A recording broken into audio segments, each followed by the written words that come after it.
ازاي تخس في رمضان؟ سؤال لولبي يعني.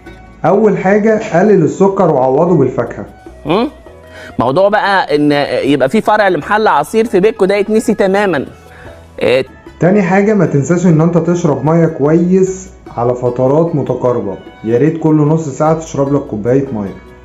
تالت حاجة خلي طبقك في الفطار يبقى نصه خضار او سلطة اديني يا حسين شويه سلطه من عندك. حط يا ابني شويه كويسين. وطبعا بروتين. وخلي اخر حاجة تاكلها الرز او المكرونة.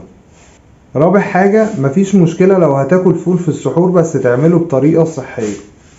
بلاش مقليات عشان دي بتتقلي في الزيت ودي دهون غير صحية، وياريت نستبدلها بالمكسرات او زيت الزيتون.